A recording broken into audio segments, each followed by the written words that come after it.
Hello and welcome to the News Made Simple podcast with me, Mkhwanazi. This is where we help you make sense of it all and we make news simple. Thank you so much for choosing us once more.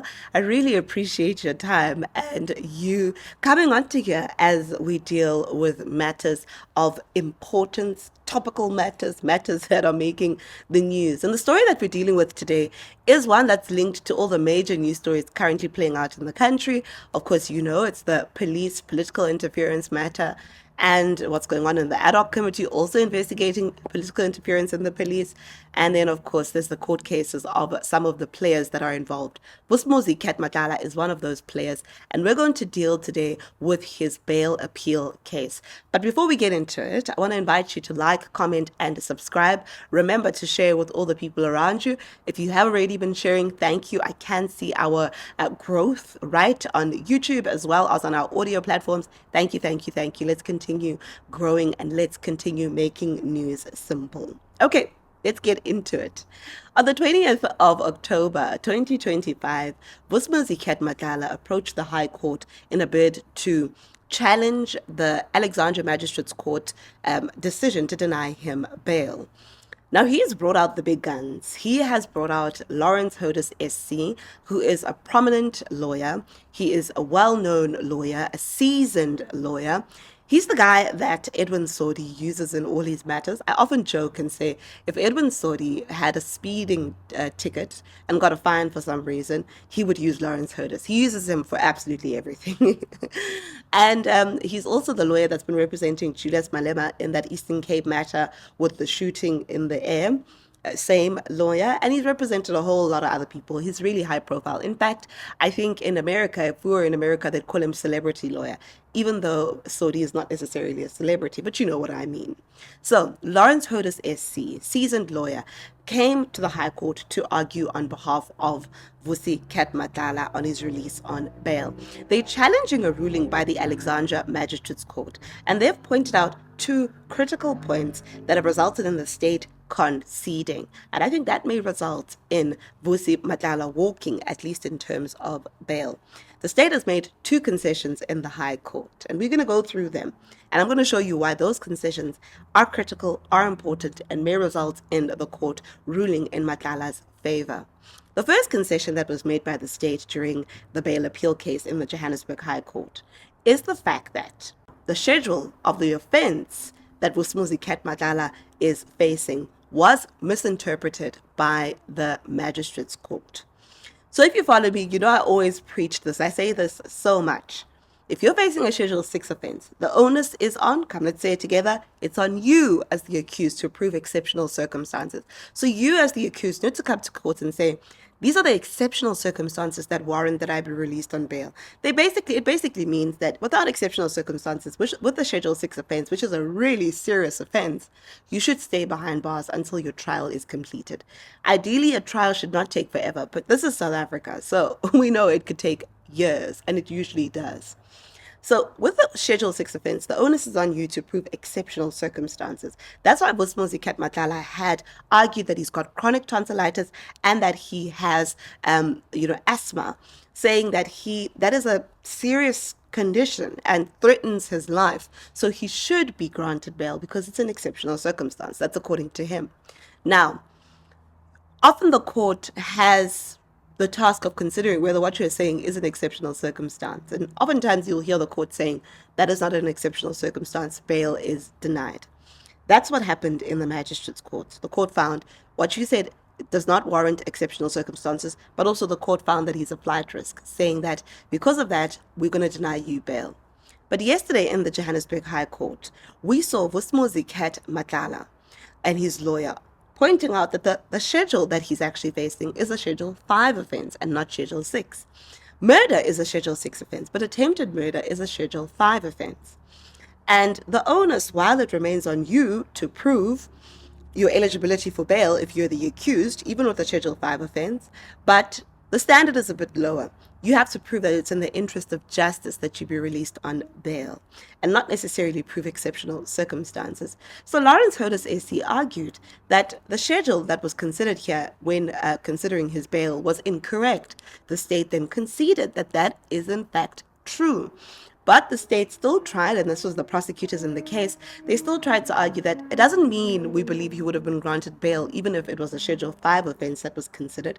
We still believe he's not eligible for bail. But they conceded that it was incorrect to adjudicate his bail based on a Schedule 6 offense. So that's the first concession that was made by the state. And it's an important concession to make because the standard is different. Now all he has to prove is that it's in the interest of justice. And he said this, or proven this, tried to prove this in his arguments by saying, number one, when I found out that you're investigating me because police raided my house in 2024, I didn't flee. I still stayed in the country. That's an important point because the state is seeking to argue that he's a flight risk, but his lawyers are saying he's known about this investigation since 2024 and he didn't flee when he had the opportunity to flee. You only arrested him in May 2025, and only then he was arrested. He was still around when he was arrested, so he's not a flight risk. They also argue that he's not opposed to being held in house arrest. And he says he's got cameras in his house and they can monitor him all they like, but he would like to be out of prison in his own house. So that's the first concession that was made by the state. The fact that it's a Schedule 5 offense and not a Schedule 6 offense, and they say the magistrate and prosecutors got it wrong. The second concession that was made by the state is around critical and important evidence, and that's the payment of funds from the account of Vusi Cat Matlala that made its way allegedly to the account, or not allegedly, it did make its way to the account of one of the co-accused, Diego Mabusela, who is the alleged hitman. The state had argued in the Alexandra Magistrates Court that after Vusi Cat Matlala had called the hit on Tebogo Tobejane, and the hit was carried out, he made a payment to the account of Ntabiseng Nzama, who's the daughter of Diego Mabusela. And then that money then made its way to Mabusela. And the state sought to prove or argue that it's clear that that money was for the hit on Tebogo Tobejane. Matlala then argued that no, that money was actually for Mabusela's mother's funeral, as his mom had just died.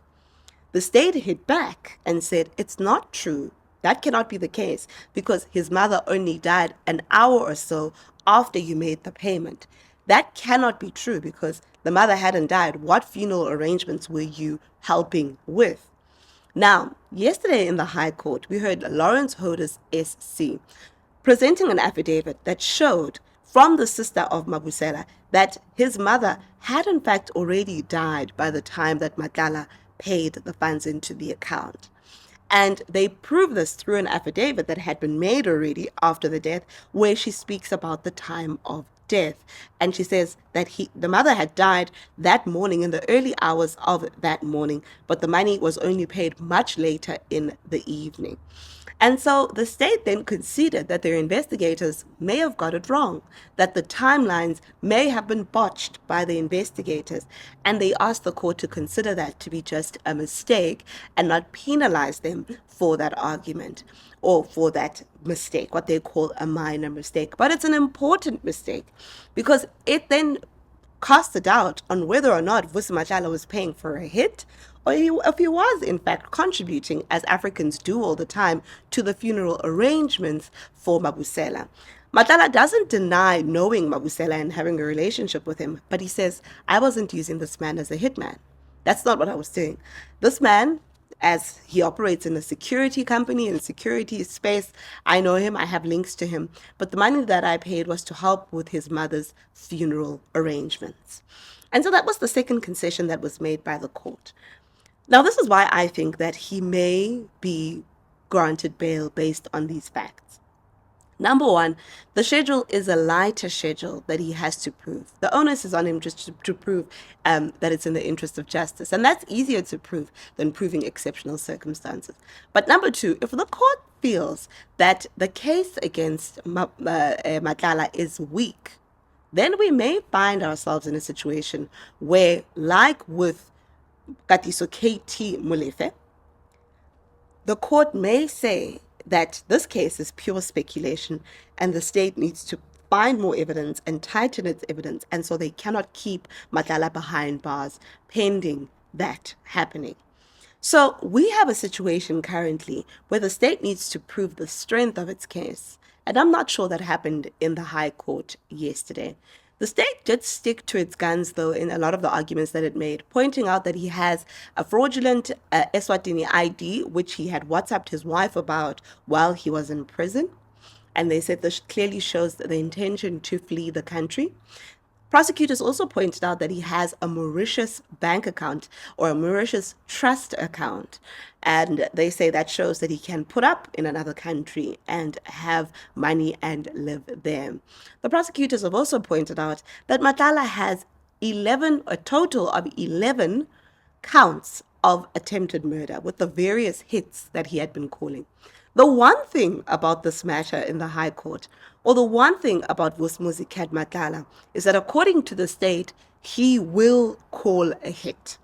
But also, the one thing about him, it seems, if it's true that he's been calling these hits, is that he's been missing a lot because he's got 11 attempted murder counts. These are all unsuccessful or botched hits that are linked to him by the state. We heard prosecutors saying he's going to be prosecuted for 11 attempted murder counts, and they want that to be considered as the court considers his bail application. They're saying this man has several attempted murder charges against him, and so it should not be that he be released on bail. They say state witnesses are terrified of their lives, and if he's released on bail, we're going to have a situation where witnesses refuse to come forward because they are so scared, and he could interfere with police investigations. Prosecutors also pointed out that Matlala had a cell phone in his prison cell, and he was found with the cell phone during that raid just after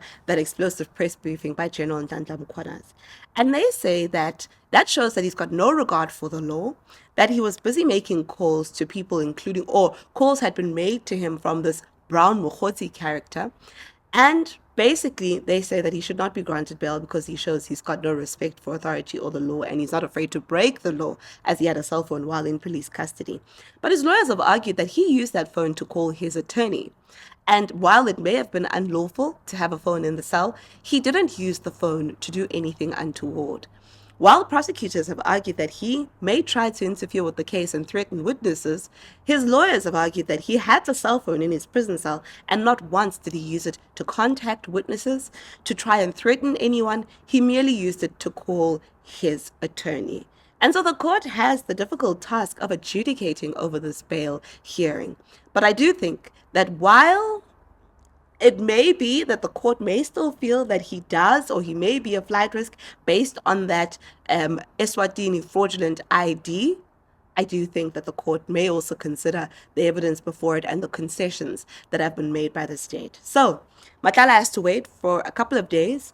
We heard the presiding judge in the matter, Peter Du Plessis, ruling that he will make a verdict on Friday or Monday.